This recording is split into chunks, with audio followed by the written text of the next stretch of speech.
আসসালামু আলাইকুম প্রিয় সরকারি চাকরি প্রার্থী ভাই বোনেরা।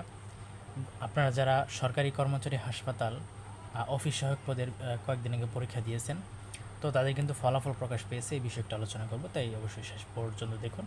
আপনি যদি চ্যানেল নতুন হয়ে থাকেন তাহলে অবশ্যই চ্যানেলটা সাবস্ক্রাইব করে রাখার অনুরোধ করছি। আর একটু একটু নয়েজ আসতে পারে, যেহেতু দিনের বেলা ভিডিওটা করছি, এখন নোটিশটা পেলাম।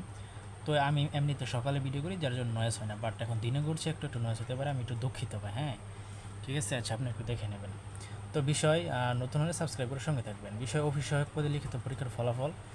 সরকারি কর্মচারী হাসপাতাল কর্মচারী নিয়োগ বিধিমালা 2024 অনুসরণে সরকারি কর্মচারী হাসপাতালের অফিস সহায়ক গ্রেড 20-এর শূন্যপদের জনবল নিয়োগের লক্ষ্যে 21/8/2026 তারিখে গৃহীত লিখিত পরীক্ষায় অংশগ্রহণকারী নিম্নোক্ত রোল নম্বর অনুযায়ী প্রার্থীগণ মৌখিক পরীক্ষার জন্য নির্বাচিত হয়েছেন। মৌখিক পরীক্ষার তারিখ ও সময়সূচি পরবর্তীতে ওয়েবসাইটে বা SMS-এর মাধ্যমে আপনাকে জানানো হবে, তাই ঘাবড়ানোর কিছু নাই। অফিস সহায়ক দেখতে পাচ্ছেন মোট 44 জনকে টিকাইছে।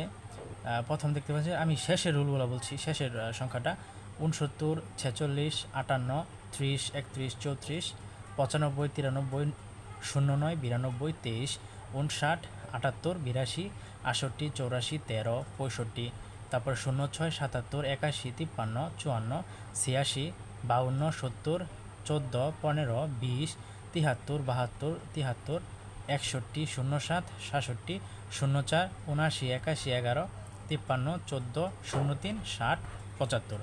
আপনারা আপনাদের লাস্টের রুলগুলো মিলাবেন, মিলে হাইরিয়া তারপর আপনি পুরাটা মিলাবেন আর কি। তাহলে আপনার কোনো মিলাতে মানে কষ্ট হবে না বা সমস্যা হবে না। তার জন্য আপনারা শেষের দুইটা অক্ষর আগে মিলিয়ে নেবেন, ঠিক আছে? তো এই আর কি। ভাইবা পরীক্ষা কবে হবে এই বিষয়ে নোটিশ পাইলে জানিয়ে দিব, তাই অবশ্যই চ্যানেলটা সাবস্ক্রাইব করে সঙ্গে থাকবেন। আমি সকল ধরনের সরকারি চাকরি সার্কুলার আপডেট দিয়ে থাকি, তো একটা লাইক কমেন্ট সাবস্ক্রাইব আমাকে কিন্তু ভিডিও তৈরি করতে আরও উৎসাহিত করে। তো সাবস্ক্রাইব করে সঙ্গে থাকবেন। ধন্যবাদ সকলকে।